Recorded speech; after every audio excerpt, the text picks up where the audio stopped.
Hello everyone, this is film talk studio. আজকে আমরা কথা বলবো বিপিএল নিয়ে, বাংলাদেশ প্রিমিয়ার লিগ। এটা নিয়ে কখনোই আমাদের কথা বলার কথা নয়।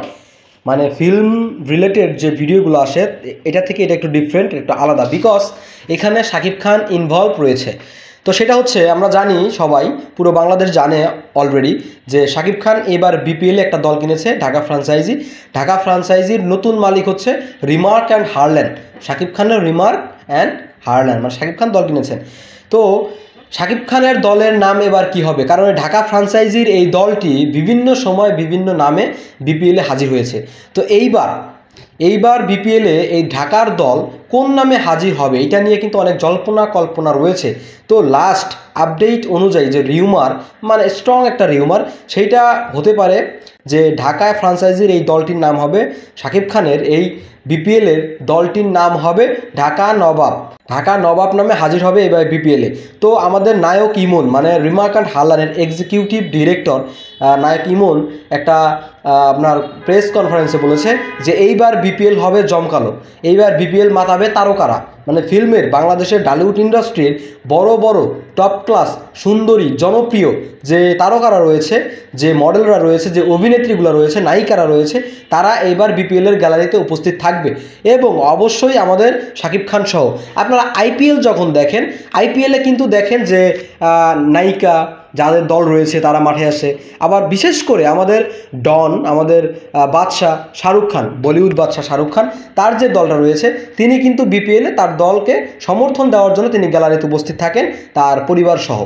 ঠিক আছে, এই যে আইপিএলের অন্যতম একটা আকর্ষণ হচ্ছে এই শাহরুখ খান, যে SRK থাকবে হচ্ছে গ্যালারিতে। তো এইটা কিন্তু ভাই অন্যরকম একটা জিনিস। সেই আইপিএলের মতো বিপিএল হবে এইবার জমকালো। বিপিএল বিগত বছরগুলোতে বিপিএল যে হয়েছে সেইখানে, হ্যাঁ, যারা ক্রিকেট প্রেমী তাদের কাছে তো একটা উন্মাদনা কাজ করেই তাদের মধ্যে, কিন্তু তাছাড়া সাধারণ মানুষ বা আমাদের বাংলাদেশের অধিকাংশ মানুষ কিন্তু বিপিএল নিয়ে তেমন একটা এক্সাইটেড থাকে না। বিপিএল তেমন একটা দেখে না, গ্যালারিতে তেমন একটা দর্শক থাকে না, এরকম একটা ব্যাপার। কারণ জমকালো কোনো কিছু আসলে এরকম হয় না, বিপিএলের আয়োজনও এরকম কিছু হয় না। কিন্তু এইবার আমরা আশা করি, বিশেষ করে সামাজিক মাধ্যমে মানে একদম সরব থাকবে এই বিপিএল এই 24 সালের বিপিএলটা। ঠিক আছে, কারণ এখানে থাকবে কে? শাকিব খান। আর শাকিব খান যেখানে রয়েছে, মিডিয়ার তো ভাই সেখানে লাইন লেগে যাবে মিডিয়ার। আপনার এখন এইবার বিপিএলে শুধুমাত্র যে ক্রীড়া অঙ্গনের যে সাংবাদিকরা রয়েছে, মানে বিনোদনের ক্রীড়া অঙ্গনে স্পোর্টস রিপোর্টার যারা রয়েছে, স্পোর্টস চ্যানেলগুলো যে রয়েছে, তারা যে শুধুমাত্র নিউজ করবে তা কিন্তু নয়। এবার আপনার স্পোর্টস চ্যানেলের পাশাপাশি মিডিয়া রিপোর্টার যারা রয়েছে, এই মিডিয়া রিপোর্টার এবং স্পোর্টস রিপোর্টার এই দুই মিলে কিন্তু এবার বিপিএলকে প্রচারণা করবে। এবার এই জন্যই বিপিএল খুব বেশি হাইপে থাকবে, খুব বেশি মানে আলোচনায় থাকবে শাকিব খানের কারণে, শাকিব খানের দলের কারণে। তো আমরা শাকিব খানের দলকে তো অবশ্যই সাপোর্ট করব, এখন থেকে সাপোর্ট করি। যে নামে আসুক, ঢাকা নবাব নামে আসুক বা ধরেন আপনার যে নামে আসুক আর কি, আমরা সাপোর্ট করব। শাকিব খান যেখানে, আমরা শাকিবিয়ানরা সেখানে।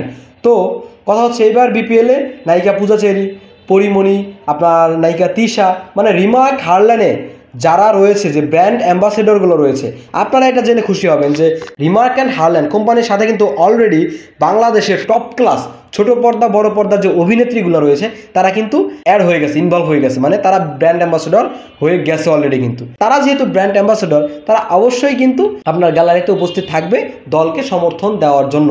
এই জন্যই আরও বেশি হাইপে থাকবে। তো আবার হচ্ছে সাকিব আল হাসান, একটা রিউমার রয়েছে সাকিব আল হাসান এবং শান্ত এই দুইজন খেলতে পারে শাকিব খানের দলে। মানে সাকিব আল হাসান যদি আগে থেকেই কোনোটা চুক্তিবদ্ধ না হয়ে যায় তাহলে শাকিব খান তাকে নেবে।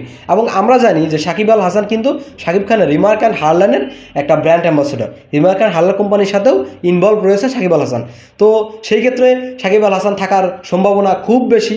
আর সাকিব আল হাসান আমাদের অলরাউন্ডার, এটা তোমরা জানি। সে ব্যক্তিগতভাবে, সে একটা ব্যক্তিগত মানে চরিত্রের দিক থেকে যেমনই হোক, সে একটা ব্যক্তি স্বার্থে যেমনই হোক, একজন ব্যক্তি হিসেবে যেমনই হোক, তিনি প্লেয়ার হিসেবে আমাদের অলরাউন্ডার, বিশ্বের 1 নম্বর অলরাউন্ডার।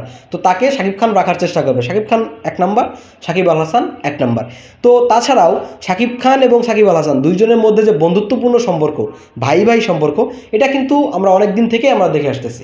অনেক দিন থেকে অনেক প্রোগ্রামে, অনেক বাইরের বিদেশি ইন্টারন্যাশনাল প্রোগ্রামগুলোতেও আমরা দেখেছি তাদের মধ্যে অনেক ভালো একটা বন্ডিং।